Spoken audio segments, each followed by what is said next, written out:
que je vois, c'est qu'il y a essentiellement une religion dans laquelle, hélas, il y a des forces de police en permanence devant les offices, ce sont les synagogues. Aujourd'hui, ça, c'est pas une critique, c'est un fait.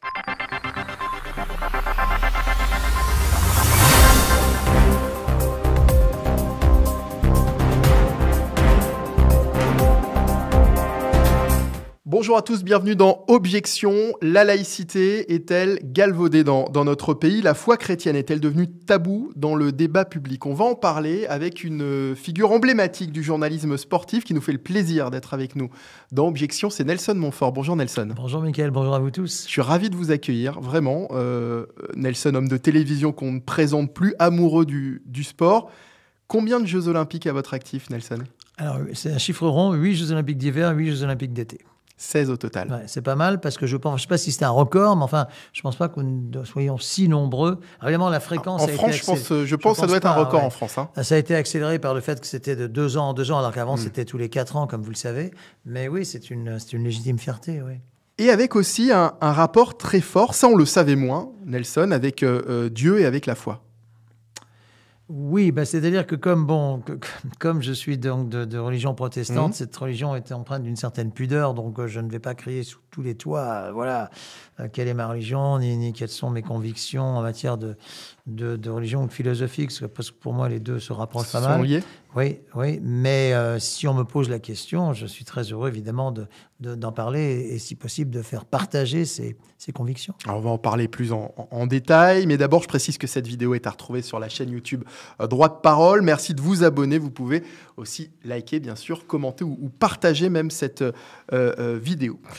Nelson, vous le disiez, vous êtes de religion protestante. Dieu est-il très présent dans votre vie et si oui, de quelle manière ?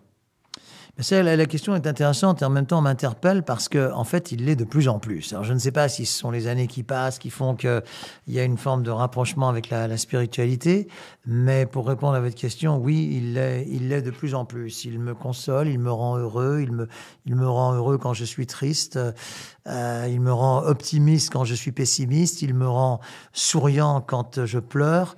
Je pense que le Seigneur, oui, est de plus en plus... Enfin, c'est pas que je pense, j'en suis sûr, même le Seigneur est de plus en plus présent dans ma vie. Oui. Quand vous dites de plus en plus, est-ce que ça veut dire qu'à un moment de votre vie, il ne l'était pas du tout ? Oui, justement, c'est pour ça, j'ai l'impression que je lui paye peut-être une forme de dette, parce qu'il m'a toujours protégé, en tout cas j'ai ce sentiment très fort. Et que je pense que le fait de prier désormais tous les jours, de matin et soir d'ailleurs, d'aller très souvent, encore tout à l'heure, dans une église, parce que j'étais un peu en avance à un autre rendez-vous, tout ça, ou dans un temple. Le temple, c'est parfois plus difficile à trouver, mais voilà. Tout ça me rapproche de lui, c'est une évidence. Et d'écouter aussi des pages musicales, notamment de Bach, qui a écrit des pages religieuses absolument merveilleuses.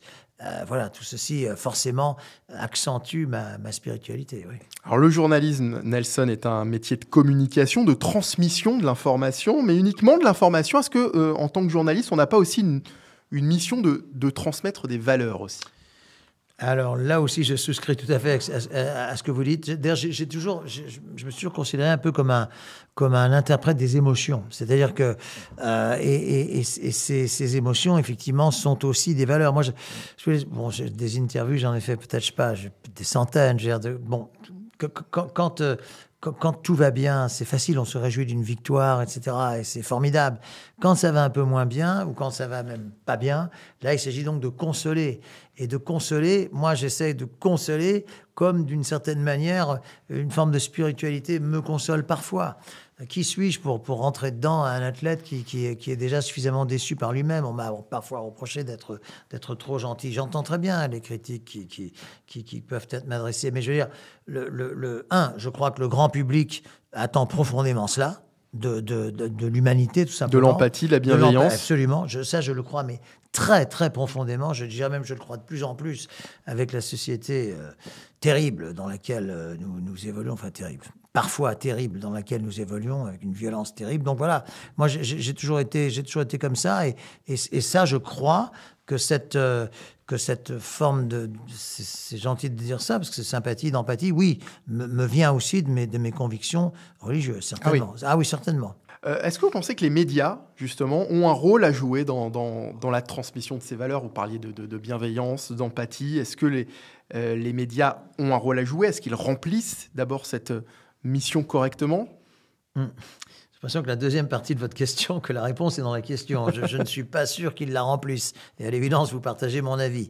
Je pense que les médias ont bien d'autres préoccupations que de transmettre un héritage religieux ou même philosophique ou même de valeurs. Moi, le témoignage que j'ai, je fréquente les médias depuis 30 ans, c'est qu'on va plutôt chercher ce qui ne va pas à ce qu'il va. Donc voilà, Ça veut dire que finalement, la télévision, comme vous aimeriez la voir, manque d'une certaine façon. C'est-à-dire que le rôle d'un média, le rôle d'un journaliste aussi, qui peut être celui de messager, finalement, il manque aujourd'hui à la télévision. Je me focalise sur la télévision, on peut aussi parler de la radio également, d'une manière générale. Aujourd'hui, on se focalise sur les choses difficiles de notre société, sur ce qui ne va pas. Mon parrain dans la... Enfin, vous êtes jeune, mais je pense que le nom va quand même vous dire quelque chose. Mon parrain dans la profession était Jacques Chancel. Et Jacques Chancel c'est d'ailleurs lui qui m'a engagé. À l'époque, il était directeur général à l'époque, on disait FR3. Il disait toujours, il ne faut pas seulement donner aux gens ce qu'ils aiment, mais ce qu'ils pourraient aimer. Et ça m'a toujours beaucoup, beaucoup frappé, ça. Et effectivement, je pense que la télévision... Alors, je sais très bien qu'il ne faut pas dire que c'était mieux avant, etc., mais enfin bon, quand on voit des émissions où Jacques recevait des chirurgiens, des musiciens, des artistes, des peintres, des grands chanteurs, réalisateurs, auteurs, etc. C'est-à-dire qu'aujourd'hui, on est tombé dans une forme de facilité, peut-être? Oui. S'il faut répondre par oui, moi je réponds tout de suite. S'il faut répondre par oui ou par non à cette question, oui.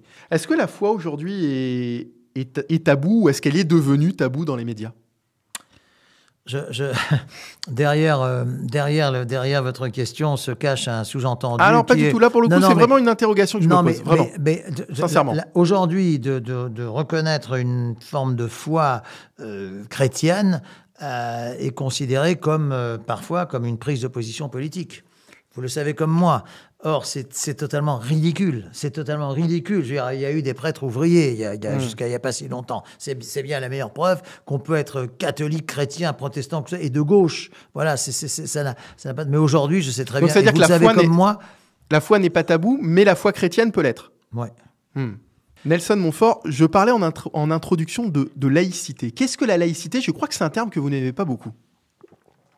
Parce qu'il est mis un peu à toutes les sauces, parce qu'il est mis non, je ne suis pas un grand fan de cette expression de laïcité. D'ailleurs, je pense que là, beaucoup de gens ne savent même pas de quoi il s'agit.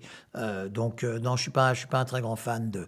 C'est un terme qui est galvaudé aujourd'hui. Oui, c'est un terme qui est galvaudé parce qu'il permet de dire sous couvert de laïcité, il ne faut pas de signes ostentatoires. Ça, je suis d'accord. Mais je veux dire, on met un petit peu sur le même plan des religions ancestrales avec des religions nouvellement, ça fait un certain temps, que je respecte infiniment. J'ai énormément d'amis musulmans, surtout qu'on n'aille pas croire mais qui est forcément plus nouvelle en France que le sont les religions protestantes et catholiques. Et la laïcité englobe tout ça. Je veux dire, un musulman qui va à la mosquée, il est respectable. Comme un catholique qui va à l'église, comme un protestant qui va au temple, ou comme un juif qui va à la synagogue, il est autant respectable. Et alors, la laïcité met un peu tout le monde sur le même plan, et je n'aime pas ça. Vous avez l'impression qu'aujourd'hui, il y a des religions qui sont plus défendues que d'autres dans notre pays? Non, mais c'est pas facile de répondre à cette question parce que. On faisait tout à l'heure allusion aux propos, au catholicisme notamment. Je vais vous répondre. Ce que je vois, c'est qu'il y a essentiellement une religion dans laquelle Hélas, il y a des forces de police en permanence devant les offices, ce sont les synagogues. Aujourd'hui, ça, c'est pas une critique, c'est un fait. C'est un fait, bien sûr. Donc voilà, ou même les médias. J'ai récemment fait une interview avec RCJ, que vous connaissez probablement, où vous avez des policiers à l'entrée. À ma connaissance, il n'y a pas de policiers. Ici, quand je suis venu ici, il n'y avait pas de policiers. Voilà. Donc ça veut dire que c'est une religion qui est plus menacée que oui, alors donc qui a besoin d'être plus défendue. Oui, ça c'est incontestable. Aujourd'hui, nos amis de confession israélite sont plus menacés que d'autres. Ça, c'est une évidence. Et je trouve que... Enfin, comment en est-on arrivé là? Enfin, ça me semble invraisemblable. J'ai dû rater un étage. Vous êtes plus jeune que moi, Michael. Moi, j'ai dû rater un étage. Je ne sais pas comment la France, ce pays de liberté, de tolérance, des droits de l'homme, etc., a pu tomber aussi bas. Je ne comprends pas comment il se trouve. Je suis heureux de parler de lui parce que c'est quelqu'un pour lequel, vous le connaissez, l'avocat au sourire Richard Malka, que vous connaissez, qui est toujours souriant, que j'aime énormément. Avocat de Charlie Hebdo, notamment. Alors justement, puisque bon, j'ai l'occasion de pas mal échanger avec lui, eh bien, cet homme-là a des gardes du corps en permanence, y compris quelqu'un qui dort devant son domicile. Mais ce n'est pas une vie, ça. Comment est-ce qu'on en est arrivé là? Vous sentez que... Ça veut dire que... Non, mais je sens que ça vous touche, que ça vous met en colère aussi d'une certaine façon.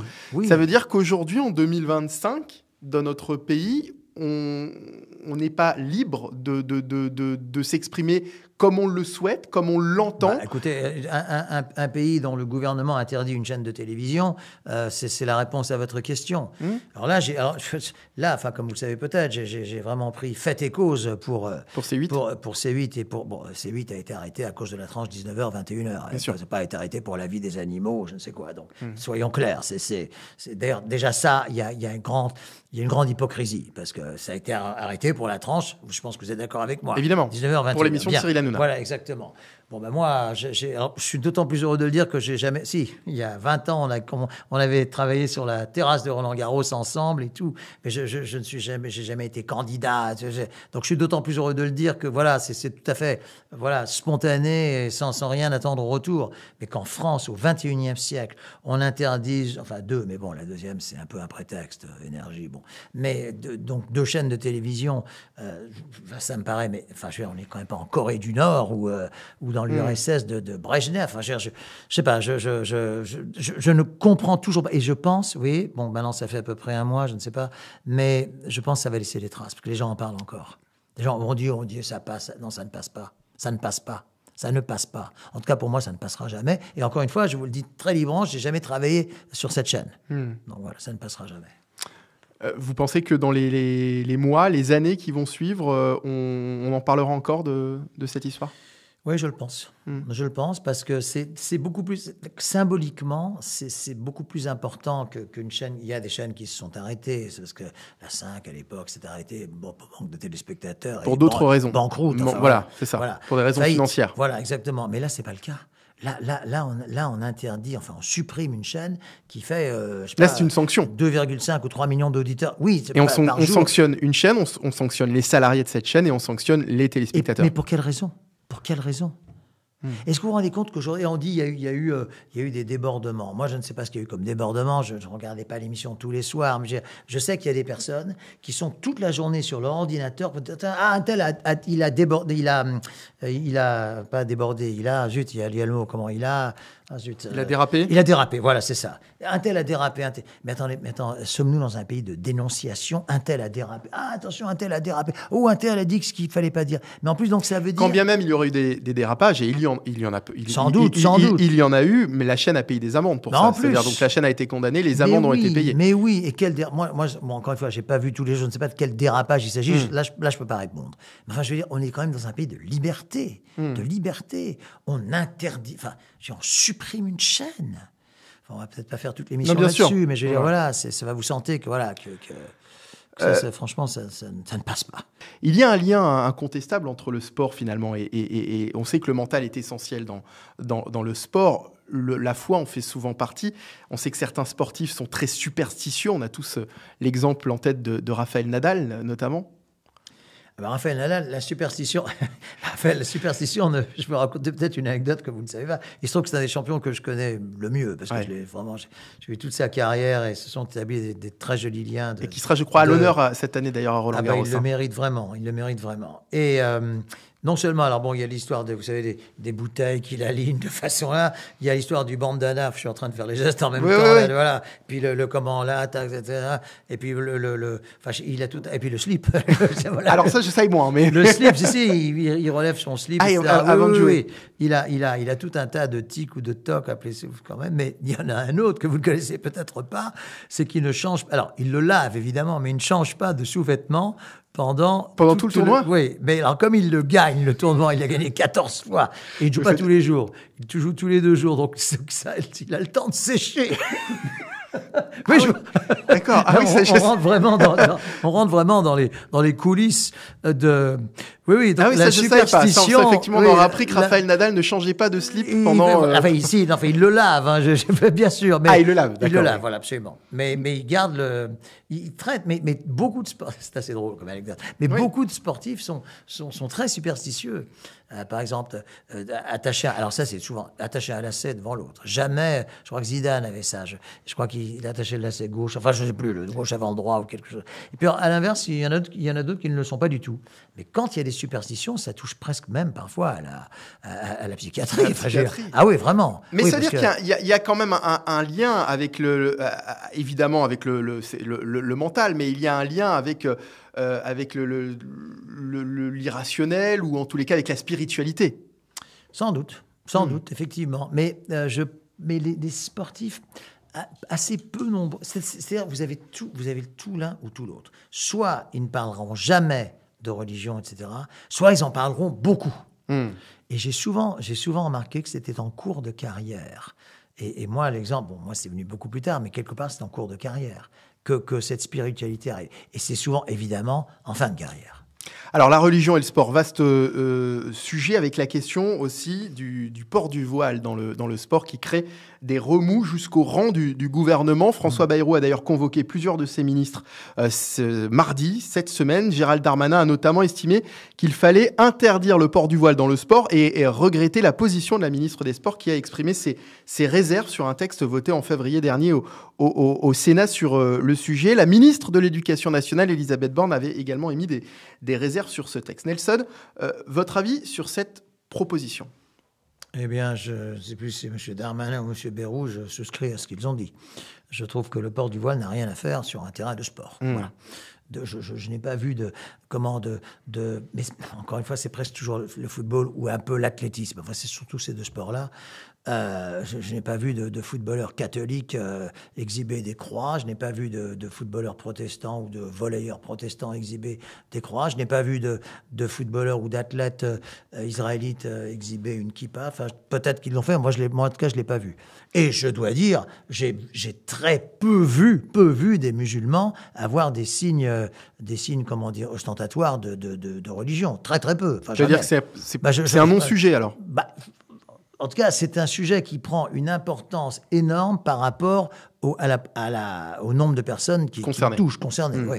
C'était effectivement Gérald Darmanin qui s'est exprimé sur ce sujet. Le ministre de la Justice a même posé la question de son maintien au sein du gouvernement si François Bayrou cédait sur le sujet. Comme Retailleau, d'ailleurs. Comme Bruno Retailleau. Mais alors, ces dernières heures, l'exécutif semble s'être rangé derrière le Premier ministre. L'ensemble du gouvernement est derrière la proposition de loi telle qu'elle est sortie du Sénat, a annoncé la porte-parole du gouvernement. Le texte est porté par le sénateur LR Michel Savin. Pourquoi, selon vous, Nelson Montfort, pourquoi est-ce que la question du voile revient-elle sans cesse dans le débat ?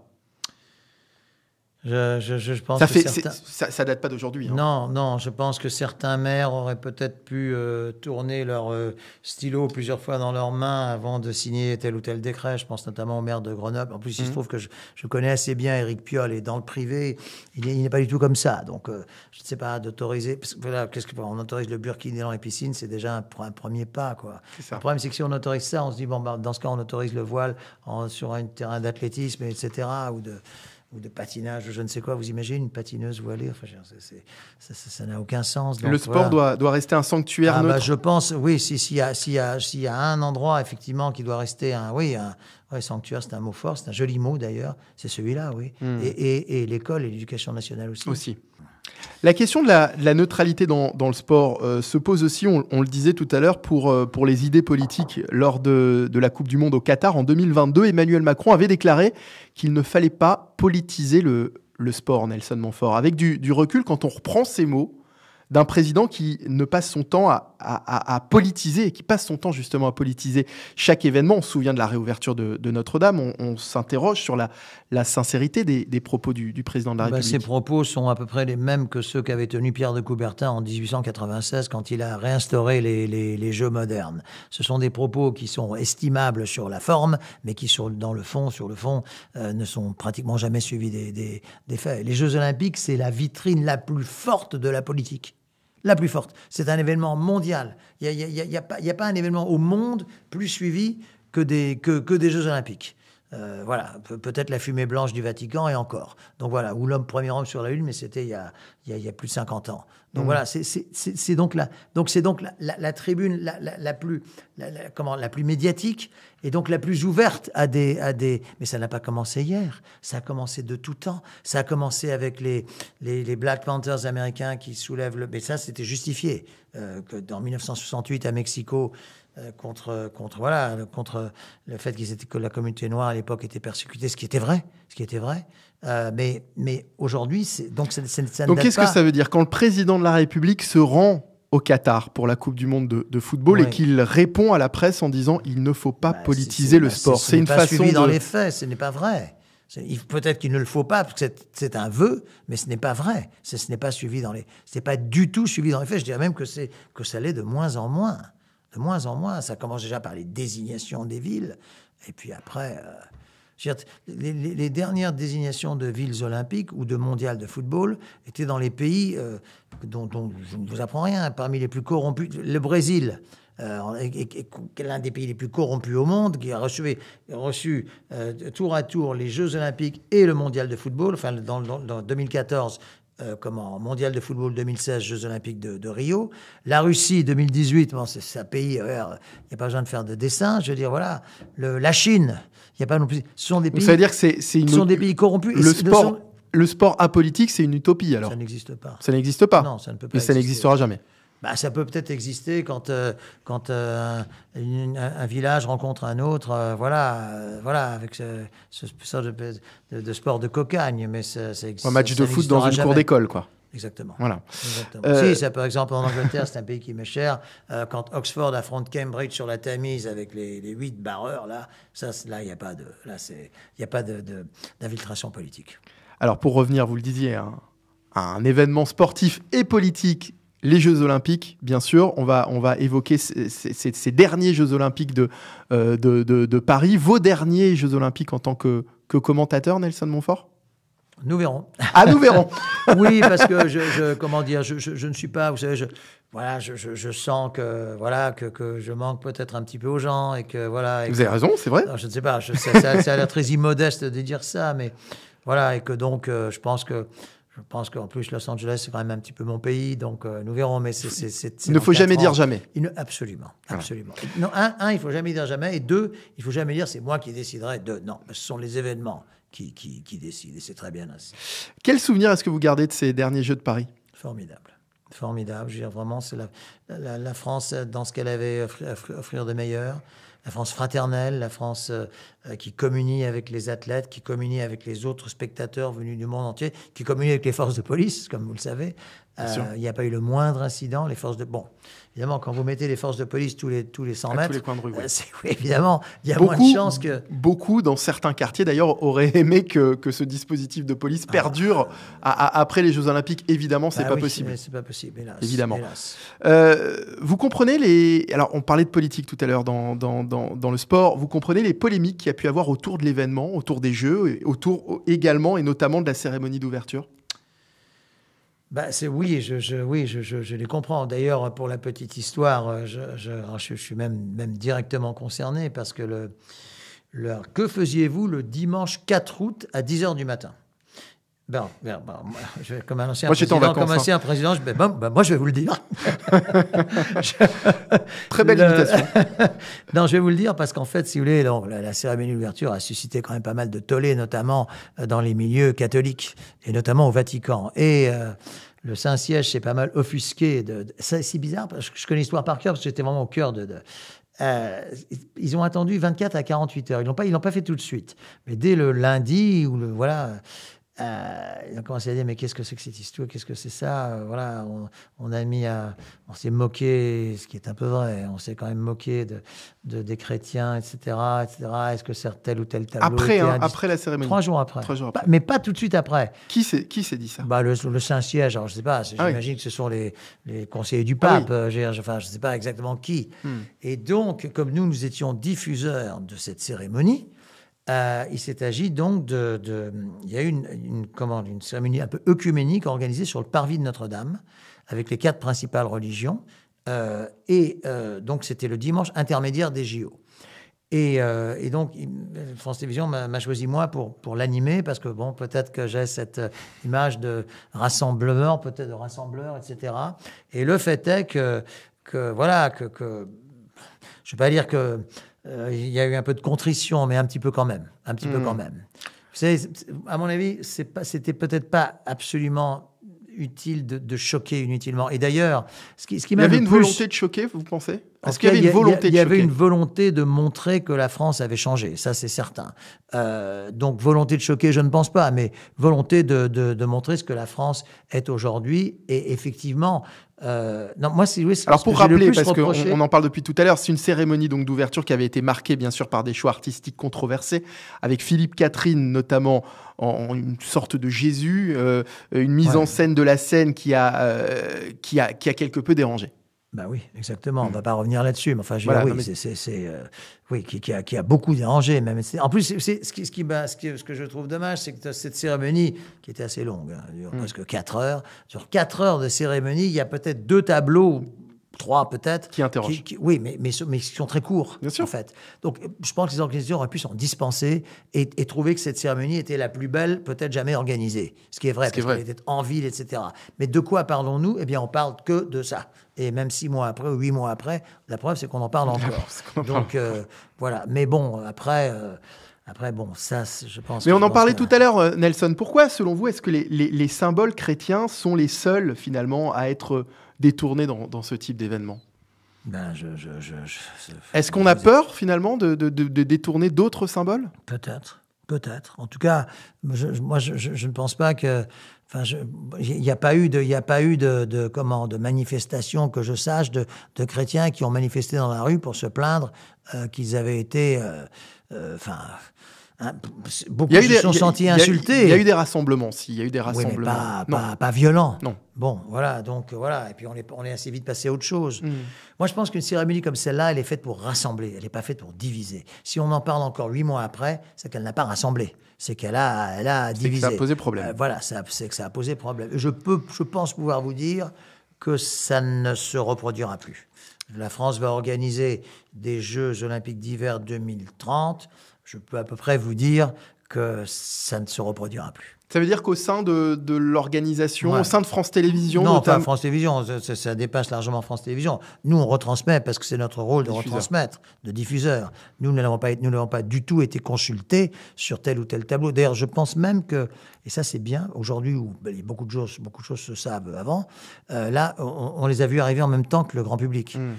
Parce que moi, je trouve que je la co-commentais, cette cérémonie. Donc, j'étais vraiment... Je peux vraiment... Là, je peux vous en parler. Parce que ça veut dire que si vous co-commentiez la cérémonie, vous n'étiez pas averti en avance de... Non, je ne savais pas. J'étais là aussi, au Pont-Neuf, où on a assisté à la décapitation de Marie-Antoinette. Au-delà de ça, je suis d'autant plus à l'aise pour le dire que je l'ai dit à l'un des 2 organisateurs, Thierry Teboul, je crois que c'est Thierry Teboul son nom. Si on parle de l'histoire de France, on ne parle pas de Napoléon, on ne parle pas de Victor Hugo. Alors, Notre-Dame, Victor Hugo, il y a un lien. Le bossu de Notre-Dame. On ne parle pas de Jeanne d'Arc. On ne parle pas du général de Gaulle. On ne parle pas de Louis XIV. On ne parle pas de toutes ces grandes figures, sans parler de Pascal, de Rimbaud, de tous ces immenses personnes qui ont fait l'histoire de France. On n'en parle pas. On n'en parle pas. Il me semble que c'est quand même autre chose que de montrer Philippe Catherine, tout, contre lequel je n'ai rien, en vert, enfin je sais pas, plus ou moins bleu vert, bleu, déshabillé quoi. Je veux dire, moi, Bon, ça veut dire qu'au sein de l'organisation, en tous les cas, aujourd'hui, ils sont conscients du problème et que les choses seront différentes. Et ce sera ma dernière question d'ailleurs, Nelson. En tant qu'encyclopédie des Jeux Olympiques, vous avez même sorti un livre sur le sujet. Est-ce que vous avez en mémoire justement d'autres éditions qui ont créé également des polémiques, qu'elles soient politiques ou idéologiques? Il y a au moins quatre éditions des JO qui ont créé des vraies polémiques. Alors déjà, il y a les Jeux de Berlin 36. Bon, là, j'ai pas besoin de refaire l'histoire, qui étaient les Jeux de l'apogée du nazisme, 3 ans avant la déclaration de la Deuxième Guerre mondiale. Ensuite, il y a eu les Jeux olympiques de Munich 72, où il y a eu un commando palestinien qui s'est introduit dans le village olympique et a massacré 13 athlètes israéliens. Voilà. Ensuite, il y a eu avant, il y avait le Mexico 68 avec la révolte. Mais là, c'était un peu autre chose. Mais c'était les athlètes. Il se trouve que j'ai rencontré John Carlos, qui est un garçon absolument adorable. Il m'a expliqué. Il y a Tommy Smith et John Carlos ont payé pendant 40 ans leur geste, vous savez, ils ont été ostracisés, ils ont été mis de côté, alors que ce sont des gens qui défendaient une juste cause. Vous savez, en 1968, ça a été une année terrible pour la communauté noire américaine. Cette année-là, Martin Luther King et Robert Kennedy ont tous les deux perdu la vie sous les balles d'assassins. Or, c'était les deux personnes qui pouvaient légitimement redonner de l'espoir à la communauté noire. Donc, il faut se remettre au octobre 68, c'était 4 mois après. Donc, voilà, on ne va pas refaire l'histoire, mais ça a beaucoup compté, évidemment. Si ces deux hommes avaient vécu, il n'y aurait pas eu ça. Donc, voilà. Et puis après, plus récemment, il y a eu les jeux du boycott, de boycott russe, boycott américain, etc. Merci beaucoup Nelson Montfort d'avoir été avec nous. C'est déjà la fin de cette vidéo. Merci bien sûr de l'avoir suivi. Pensez à liker si vous avez aimé ou à commenter. Un grand merci donc à Nelson Montfort et puis à très vite pour un nouveau numéro d'Objection.